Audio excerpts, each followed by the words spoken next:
Today we have Gertrude Nare, a nurse and owner-operator of the Unjani Clinic in Berea, a suburb of Johannesburg in South Africa. Gertrude, thank you very much for joining us. Thank you.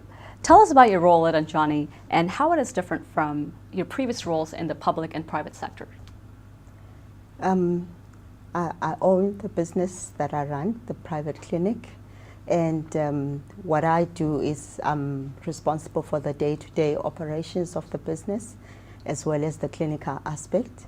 I spend most of my time really in the clinic doing the clinical aspects, which takes about 99% of the work that I do. I'm busy consulting my patients, and it's so different from what I used to do in the public sector previously, because I'm responsible for all the patients that come in, from the clinical problems that they present with, the ability to assess and take a decision whether to manage the condition, treat it, give medicine, or send for a referral or an investigation.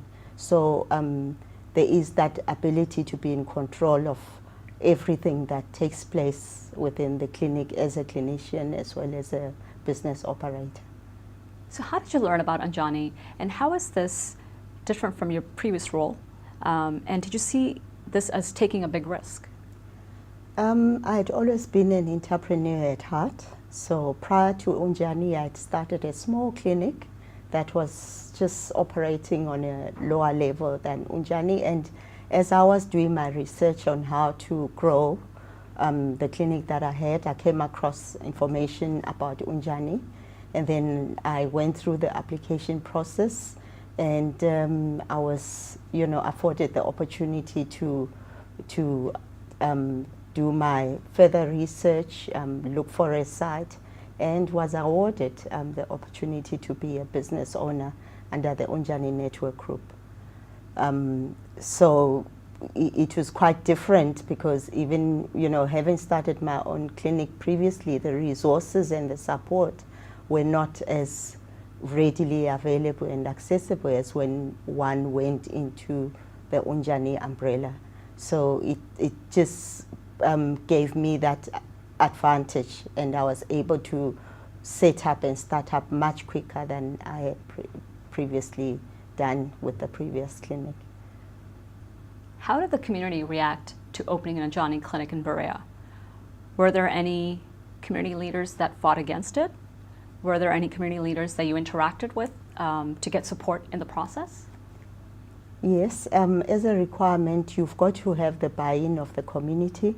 So that during my research, I had to go through the community, speak to the ward councillors, speak to the people responsible for, the certain section of the social aspect of the community, and they bought into the idea, and then the community, as a result, the community also bought into the idea. Some of them had been serviced by Unjani Clinics before, and it was quite easy to settle, and the community embraced that initiative. So how did individuals in Berea react to Unjani? Were there any specific factors that kept people away from the Unjani Clinic because they had some prior beliefs about how care should be provided? And how did you overcome these beliefs? There were some individuals that had always gone to the public facility. They did not believe that a facility such as Unjani would offer the quality of service and give them access to what they needed. So some of them came through just to try and test whether they would be able to get the service as promised, and they were pleasantly surprised, because the service surpassed that which they obtained from their GPs, which is their general practitioners, and even better surpassed that they got from the government clinic. And the ease of access, the less waiting times, the quality, the availability of medication on site without being given a script and spending much additional money to go and purchase medication was what really brought them comfort. They saw it as a cost-effective alternative, which of good quality as well. What do you view as the role of the head office or the nonprofit company, and how do they add value to your operations of the clinic? The nonprofit organization, I think, for me, is that extra support that I need, that actually collates all the requirements of the business owners, unifies it and packages it such that we are able to operate efficiently. For example, they would look at the gaps in how we operate our businesses and be able to drill it to each individual those efficiencies that are required. And also, I think they serve as a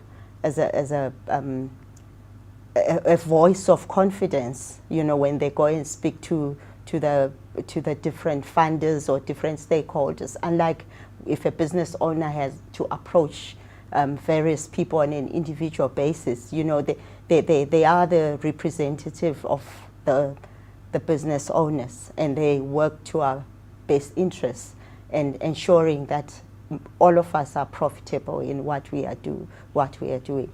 And then from an operations side as well, they assist in keeping checks on the standards and policies, and to ensure that everybody is compliant with what is required.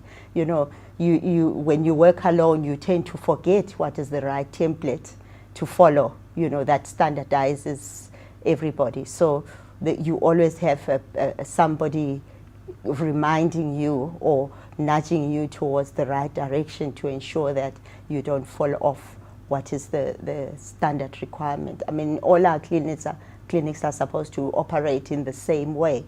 So I can't imagine myself referring to a booklet all the time. But with the NPC, I know that, you know, every now and then I am going to have someone helping me and ensuring I'm on the right path.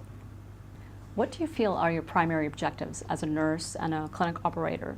How do you balance between profitability, growth, and patient care? I think patient care for me is of most priority. We've got a concept in South Africa that's called Batubili, meaning you put people first. If you live by that concept, the rest falls in place in terms of profitability. Operations are centralized around the patient, making sure that you take out all those issues that may be of challenge to the patient, be it the ease of going through the process of queuing, be it the ease of having the diagnostic checks done quicker, building relationships with stakeholders that will ensure that the services are affordable, so that it translates to the whole service translates to affordable costs. So I believe that for me, the priority is to service my patient better, so that they can then spread the word, and as a result, I become profitable. Unjani wants to scale to 100 clinics by 2020 and 1,000 clinics by 2030. What is your view on that, and how do you see a role of nurses of existing clinics in helping Unjani realize that mission? I think it's a possibility, as long as the non-profit company can look at nurses that are really passionate about growth, servicing the patients, and ensuring that the businesses are, you know, they're profitable and can be sustained over a long term. But it is a possibility, and because the need is there, the patients are wanting to be serviced. The government cannot meet all the requirements as far as the population that needs care. So we are in a good position to meet that gap, and I think it will actually be an achievable goal.